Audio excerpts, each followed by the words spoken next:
네,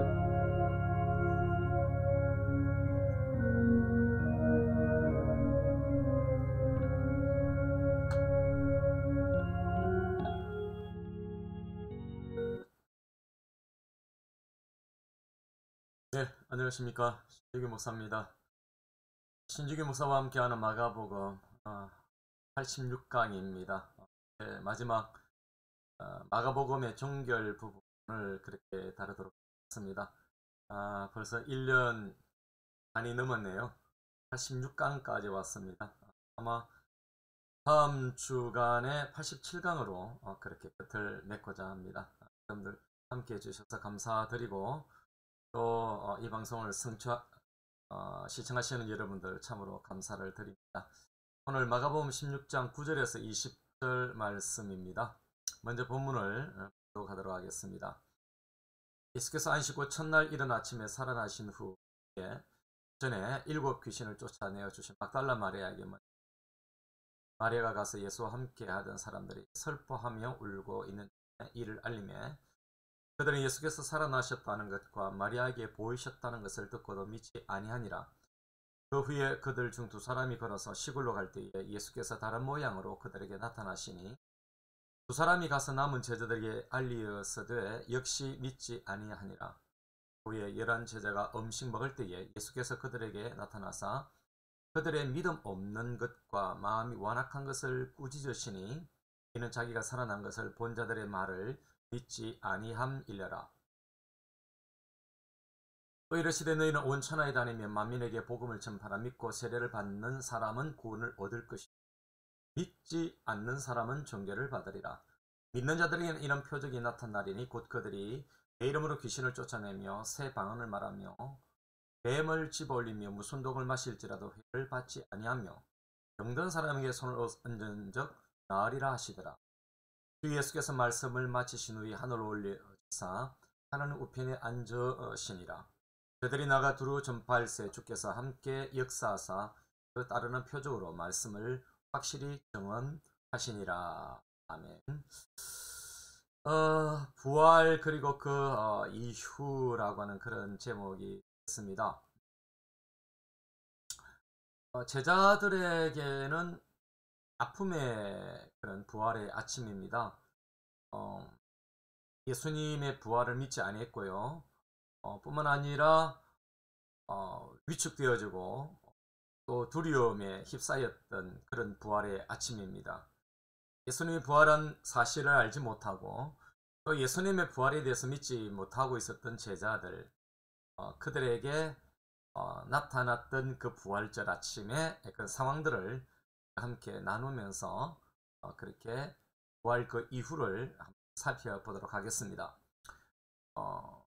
부활절 예배 후 일상으로 돌아가서 우리가 무감동과 무증오로 살아가는 우리의 모습들과 대조가 되어집니다. 그렇습니다, 여러분. 예수님의 부활을 경험했고 예수님의 부활을 믿는 우리들, 그렇지만은 부활절 이후 특별히 그 부활절의 은혜를 누리고 부활하신 예수님으로 말미암아 큰 은혜와 이것이 우리의 삶의 부활로 또 우리의 영의 부활로 영적인 부활로 영원한 부활로 그 예수님의 부활을 나의 부활로 받아들이고 감동을 받지만은 또 예배를 부활일절을 마치고 나면은 우리 일상은 전혀 감동이 없는 것처럼 부활을 경험하지 못한 것처럼 제자들 같은 그런 모습으로 살아가는 것이 우리의 모습인 것 같습니다. 그렇습니다. 우리 현실은 제자들이나 별반 다름이 없죠. 부활을 처음으로 경험한 여인들이 사망으로 가득한 세상에서 두려움에 쌓인 것처럼 하고 있는 것이 바로 우리들의 모습인 것입니다. 저는 오늘 본문을 통해서 발견하는 것이 있습니다. 그것이 뭐냐면은 물론 이것은 여러분들이 별로 관심을 가지지 않아도 될 문제입니다만은 사본적 문제를 안고 있지만은 그 문제를 뛰어넘어서 부활 후에 마가복음의 비전이 무엇인지를 발견하게 되어집니다. 뿐만 아니라 예수님이 어떤 분인가, 무엇을 명령하시는가를 우리는 볼 수가 있을 것입니다. 뿐 아니라 여러분, 실수하고 어리석은 제자들과 같은 우리가 어떤 삶의 모습을 가져야 하는지를 이 말씀을 통해서, 오늘 본문을 통해서 우리는 발견할 수가 있을 것입니다. 먼저 본문에서 가장 많이 언급되는 구절이 여러분 무슨 구절인지 아십니까? 어떤 표현인지 아십니까? 여러분, 그것은 바로 부활에 관련하여서 부정적 언어 표현입니다. 믿지 아니하니라, 믿지 아니하니라. 세 가지 주제 가운데 세 문단의 마지막에 믿지 아니한다라고 그렇게 기록을 하고 있습니다. 그래서 믿음 없음을 우리 예수님께서 고발을 하고 있는 것이고, 마가는 고발을 하고 있는 것입니다. 여러분, 첫 번째 주제, 첫 번째 문단이 뭡니까? 막달라 마리아가 예수님과 함께하던 사람들에게 전할 때, 큰 무리들에게 막달라 마리아가 예수님의 부활을 그렇게 말을 할 때에 듣고도 믿지 아니하니라 라고 그렇게 표현하고 있습니다. 뿐 아니라 여러분, 두 번째 문단은 바로 엠마로 향하던 두 제자이지요. 이 두 제자가 예수님을 경험하지 않습니까? 나머지 9명의 제자들에게 전할 때도 역시 마찬가지로 13절에 보면은 믿지 아니하니라 라고 그렇게 하고 있습니다. 세 번째 문단이 무엇입니까? 바로 눈을 피하여 문을 닫고 식사하는 그런 제자들에게 예수님이 나타나셔서 책망하실 때입니다. 다락방에 문을 닫고 유대인들의 눈을 피하고 정치인들의 눈을 피하고 두려워서 예수님처럼 잡혀서 정치적으로 얽히고 종교적으로 얽혀서 자기들 또한 십자가를 질까봐 제자들은 두려워했습니다. 여러분, 바로 그 자리에 예수님이 나타나셔서 책망하신 것입니다. 근데 여러분, 14절에 말을 믿지 아니함이르라. 제자들은 믿지 않았던 것이죠. 자, 이런 이 부활의 사실과 어리석은 믿음을 우리가 발견하게 되는데요. 어떤 메시지를 우리가 도전을 받을 수 있을까요?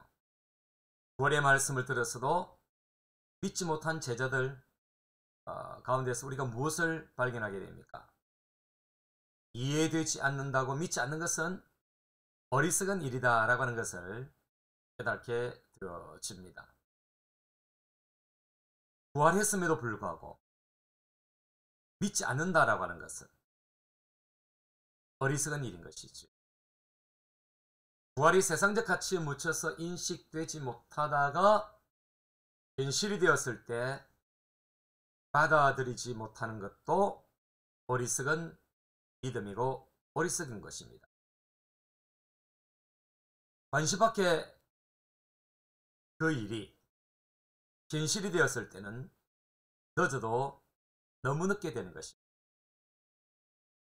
하나님의 말씀을 통해서 천국이 있다, 영원한 하나님의 나라가 우리에게 있을 것이다 라고 그렇게 말씀을, 메시지를 듣고 전도를 받은 영혼들 중에는 천국을 확신하지 못하고 천국에 대한 믿음이 없이 전쟁하는 그들이 종말에 안타까운 현실, 늦어버리는 현실을 경험하게 되어지는 것입니다. 죽음으로 끝난다라고 하는 이런 세상적 관점은 부활과 하나님의 나라를 바라보지 못하게 하는 것입니다. 여러분, 세상 사람들이 우리에게 말하는 것이 뭡니까? 죽으면 끝이지. 어떻게 죽은 자가 살아날 수 있어? 그렇게 말씀들 하십니다. 그러나 죽음으로 끝난 것이 아닙니다. 기독교는 바로 죽음으로 새롭게 시작되어지는 것이 기독교의 매력이고 바로 컨셉입니다. 기독교는 죽음이 바로 부활로 가는 길이고 죽어야 새롭게 살아나는 것이지. 여러분, 이것이 기독교입니다. 이것이 성경이 말하는 부활적 신앙입니다. 그렇습니다.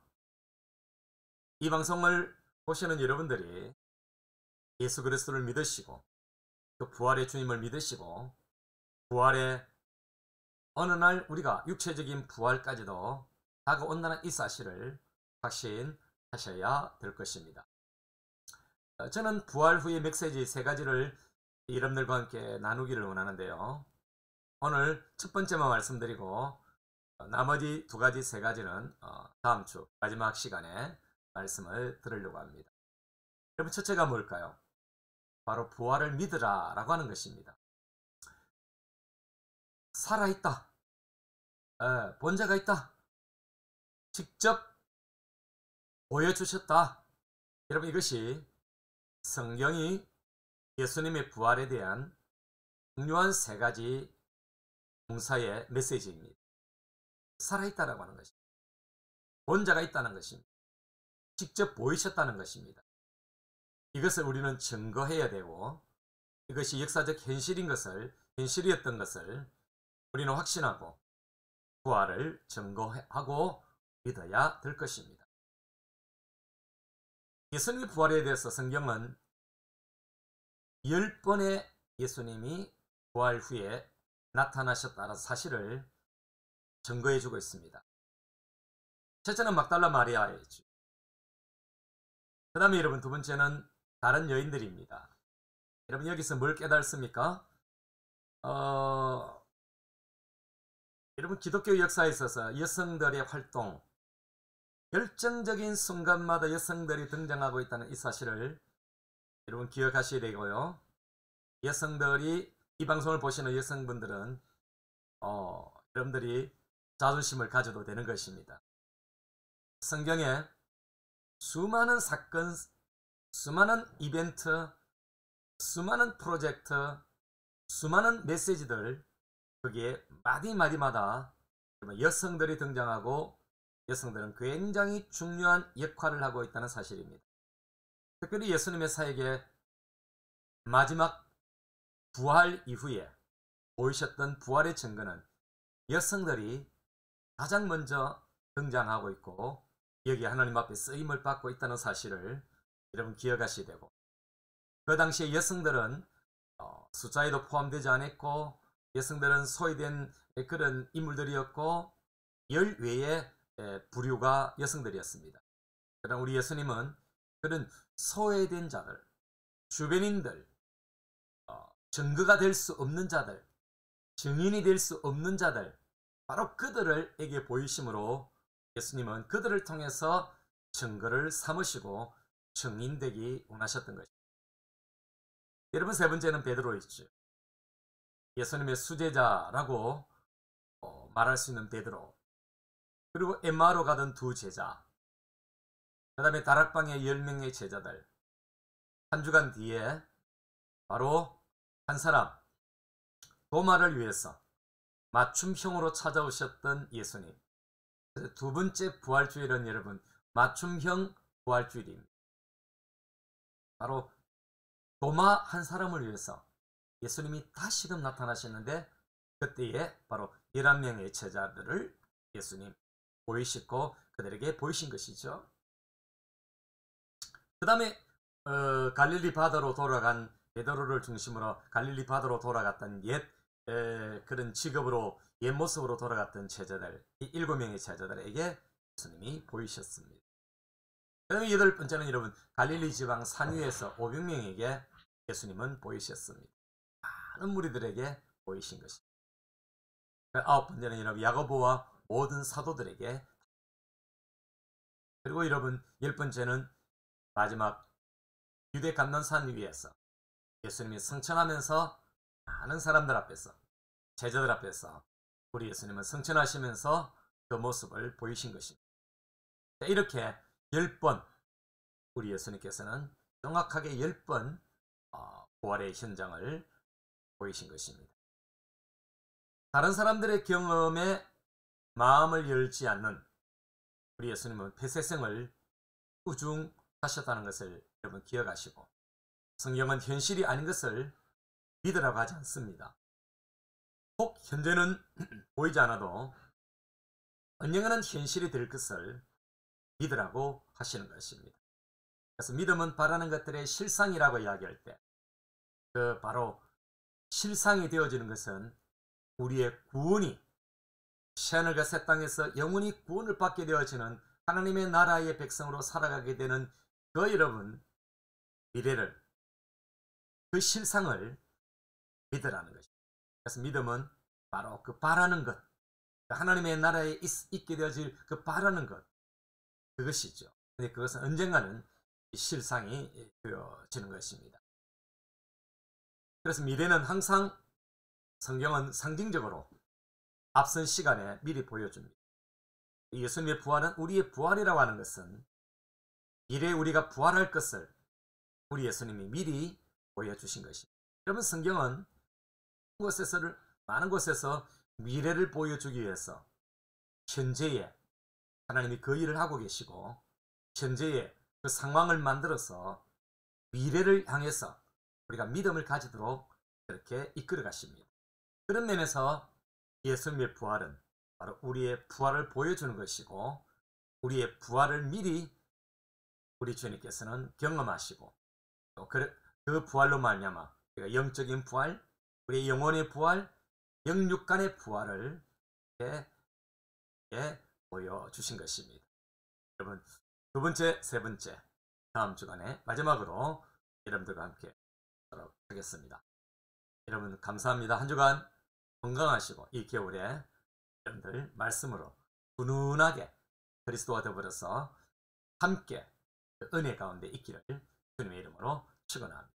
감사합니다.